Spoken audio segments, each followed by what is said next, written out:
It feels like deja vu all over again. Didn't somebody say that once before? So it did, just the way that it was played, and they have a physical team, and that made an impact on the game. Their physicality was hard for us to overcome. I thought in the first half there were some good things in the first half, and didn't shoot the ball well necessarily, and went in down 12 and felt okay, honestly, based on how we played, that was the gap, and then just was looking forward to trying to come out in the second half and cut into that, and it went the other direction. But they have a good team. They're an experienced team. They run their stuff. They know what their stuff is. They got a lot of guys that have been here for multiple years. They have older guys. They're physical, and some of those things weighed heavily in the outcome of the game. In conjunction with the fact that we've got some guys, our bench is a little shorter right now, and we had a lot of guys play a lot of minutes in an overtime game a couple games ago. Not to excuse anything from those guys, but those are just facts. And so we'll turn the page and get back and practice tomorrow and get ready for Tuesday. Questions? Lamont, did you notice any hangover just in practice or in this game from the Alabama game? Yeah, not really. Our practices were pretty light, to be honest with you, just again because of the minutes. I just tried to be as smart as I could in our practices leading up to this game. But there's a lot of minutes by a lot of guys in a game that was also pretty emotionally draining for a young group. And so, but I thought we came out okay. I thought we came out okay. But as we moved on in the game and minutes started to get up, I think the cumulative effect showed itself. And after halftime, only 19 points. Was that just Tennessee's defense doing what Tennessee's defense does? Shot selection, what did you see offensively from your guys? Some of it. I thought the shot selection in the first half wasn't too bad. I'll watch it again and make sure of that. But I didn't think it was too bad. I thought in the second half, the lead started to balloon and we got antsy. We started taking some shots that normally don't go in at quite a high percentage. But I think it was a lot of it was them and their defense. But also we had some looks that we didn't make. We had some stuff. Even on the very first possession of the game, we get 3 offensive rebounds and just can't make it happen on that particular possession. And that seemed like a microcosm of what was to come offensively for us today.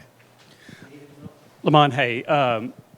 Tennessee's the first team to kind of take it to you twice this year. What mismatches do they present for you guys? Yeah, I think the physicality is a big part of it. I think they are extremely physical. I think they're on one end of the spectrum physically, and in terms of how physical they play, and we're probably more towards the finesse side of things at this current point with our roster. And so in a game where there aren't many fouls called, and I thought the refs were extremely consistent. They consistently didn't call a lot of stuff. That's not a criticism. That was just my observation I made from sitting in the chair I was in. And that doesn't bode well for us. In this particular matchup, that does not bode well for us. We need hand checks to be called both ways. We need pushes in the back on offensive rebounds. We need that to be called both ways. We need those things to be called. And again, that's not critical. I just think the way that we play and the way that they play, they're good at that. They're physical. They do that. And that makes it a tough matchup for us to do that over 40 minutes unless you can combat that with a consistently high level of shot making throughout the 40 minutes. And, as we all know, that's hard to do in the game of college basketball. Coach, G.G. Jackson with only 5 points across the 2 contests with Tennessee. What has Tennessee's defense been doing to shut him down that other teams haven't? I think just us as a group had a hard time scoring. What did we finish with? 45. Okay, 45, yeah. So we finished with 45. We had 19 in the first half, right? So I think it was widespread throughout the team. I think we, as a collective group, had a hard time scoring, and part of it was because they were physical. Josiah played in both games against you all this season, but just from your perspective, what does him being back in the lineup for Tennessee mean? How big of a difference? I think he makes everything when he plays us also. Sometimes a guy has a matchup or a feel like that, but maybe it's because we're from the state of South Carolina. I don't know what it is, but he made a lot of stuff. But he's a good player, and he's one of those players that is very skilled and makes shots, but he's also strong and physical. He can play a lot of different ways.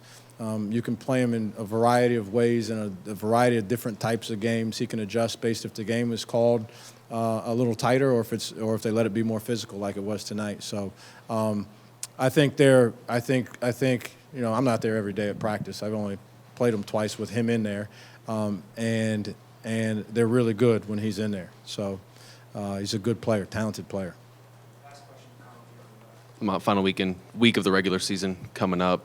What do you want to see from this group that's really kind of never been through a season like this before? And what are some things that you'd like to see progress-wise over these final 2 regular season games? I'd like to see us continue our trajectory. It's been a good trajectory. We've been consistently moving forward and making progress. Honestly, I'm remembering where we were in November, and you may not have been in every practice but I'd say significant progress. And so I'm happy. I'm happy with the fact that they've done that, right? Like, if you win the Alabama game there, then I think it's 3 out of 4, including 2 road games and a game against the number 2 team in the country. And so I think the guys should rejoice and feel good about how they're playing. Today was not a good example of that, obviously. But again, the matchup just wasn't. It's not a great matchup for this particular group of personnel. But I just want us to continue to move forward. Have another good practice tomorrow. I can't say enough. I told the group this in the locker room. I can't say enough about the way we've responded at practice, even in spite of the fact that we had a tough loss. And that tough loss has shown itself in a lot of ways. It's shown itself in road overtime losses, in home overtime losses against the number 2 team in the country, in 47-point losses, in whatever it was today, right? There's some tough losses in this group, and our days at practice the next day, I've been really proud and happy and pleasantly surprised with how the guys have responded, and hopefully tomorrow will be no different.